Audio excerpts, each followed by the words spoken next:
Audio Jungle.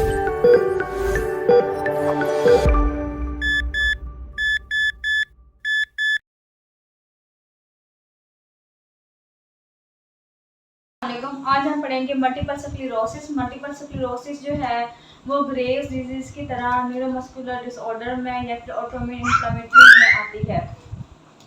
इसमें हम पढ़ेंगे मल्टीपल स्क्लेरोसिस जो है वो क्या होती है। वो एक ऑटोइम्यून डिजीज होती है, जिस तरह से हमने पढ़ी थी पहले मस्तीनिया ग्रेविस, इसी तरह से ये ऑटोइम्यून डिसऑर्डर है।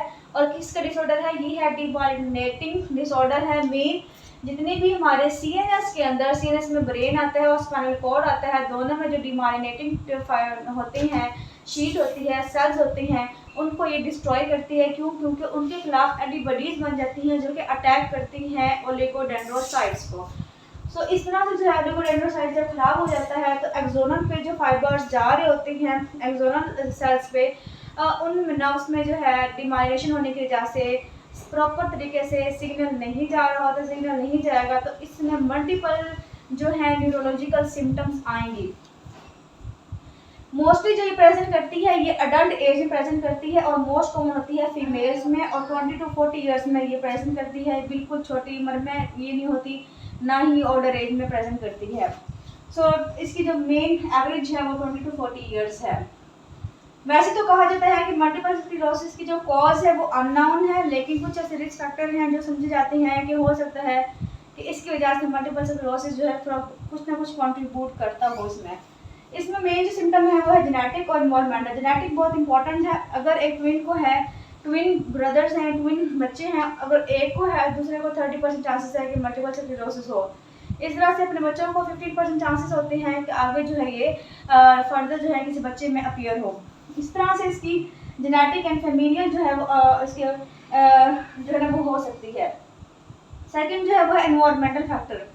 जहाँ पे ज़्यादा तादाद में मल्टीपल स्क्लेरोसिस पाई जाती है वहाँ देखा गया है कि कुछ इन्वायरमेंटल फैक्टर्स भी कंट्रीब्यूट करती हैं। इसमें है विटामिन डी लेवल्स का कम होना, सनलाइट का कम होना, एस्टेन बार वायरस का होना और कोल्ड क्लाइमेट।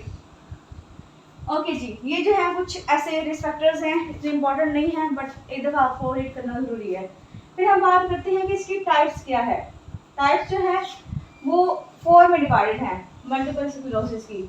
पहली है रिलैप्सिंग रिमिटिंग, मीन बीच में पहले अटैक होगा एक, जिसकी वजह से न्यूरोलॉजिकल साइंस आएंगे, फिर कुछ पीरियड में क्या हो जाएगा कि वो सिम्टम्स नहीं आएंगे, इम्प्रूवमेंट हो जाएगी, लेकिन फिर दोबारा से जो है ना वो रिलैप्स होगा, दोबारा से अटैक होगा।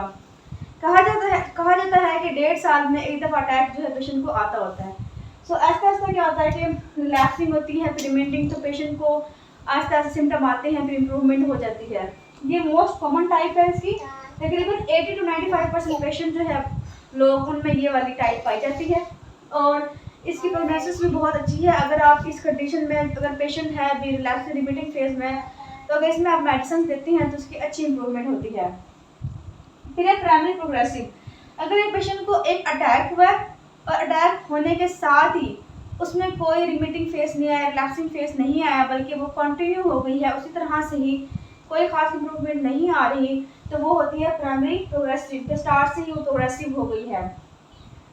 इसमें कोई रिलैप्स नहीं होता, इसकी प्रोग्नोसिस जो है वो बैड होती है। फिर सेकेंडरी प्रोग्रेसिव, पहले जो है वो रिलैप्सिंग रिमिटिंग फेस में थी, लेकिन बाद में देर बाद जाके वो कंटिन्यू हो गई है, उसमें कोई इम्प्रूवमेंट नहीं आ रही, तो इट मीन्स ये सेकेंडरी प्रोग्रेसिव है और लेटर इन लाइफ में डेवलप करती है, इसकी प्रोग्नोसिस भी बैड होती है।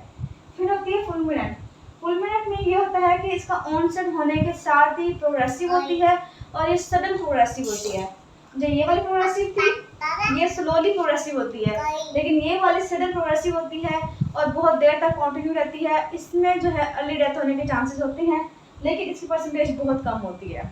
ओके जी, हमने पढ़ ली हैं टाइप्स। अब हम बात करेंगे क्लिनिकल फीचर्स की। पेशेंट किस तरह से आएगा? पेशेंट आएगा आपके पास ब्लाइंडनेस के साथ, उसकी विजन जो है वो खराब होगी। क्यों? क्योंकि ऑप्टिक न्यूराइटिस हो जाएगा।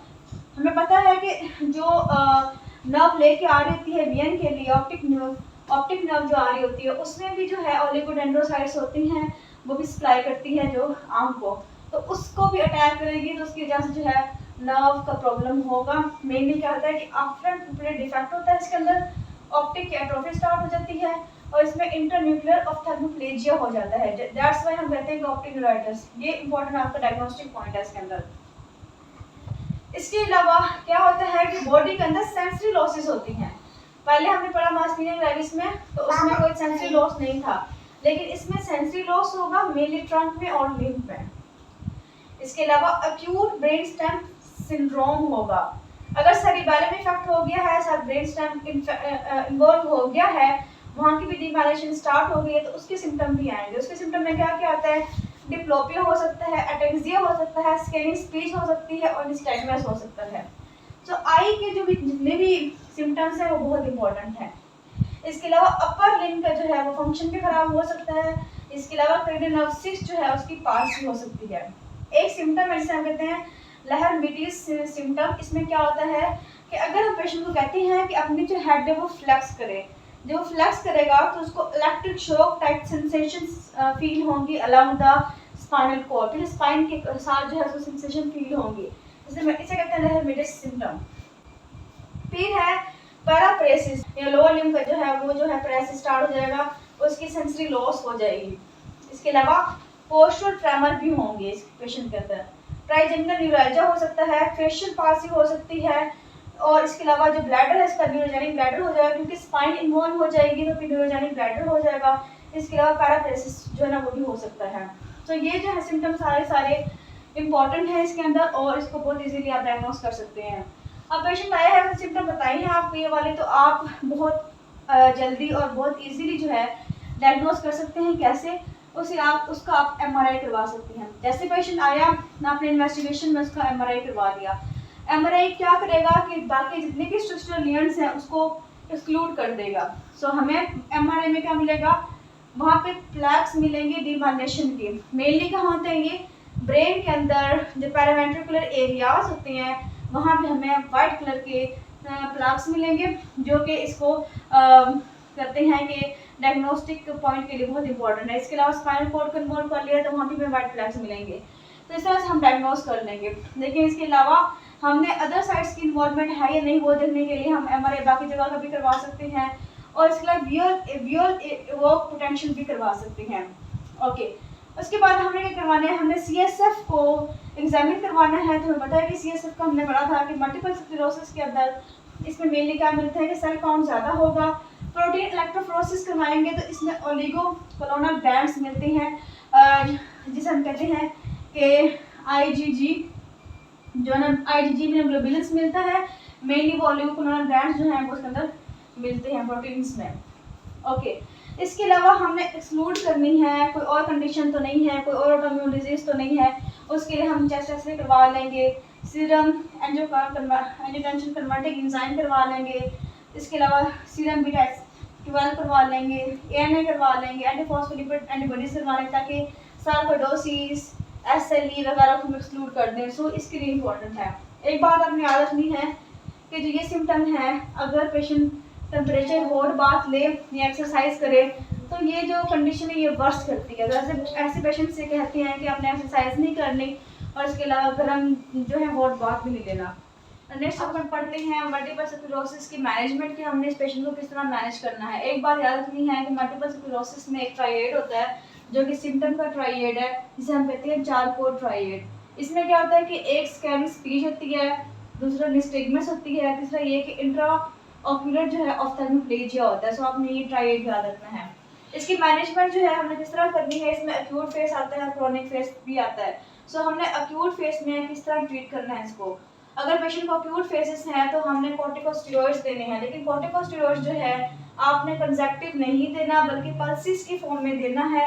कंजक्टिव देंगे तो इसके साइड इफेक्ट जो है वो ज़्यादा आते हैं। सो अगर हम पल्सिस में किस तरह देंगे कि मिथाइलप्रेडिसोलोन देना है आपने 1 ग्राम डेली 3 to 5 डेज, और 1 साल में 3 दफ़ा ये कोर्स करवाना है।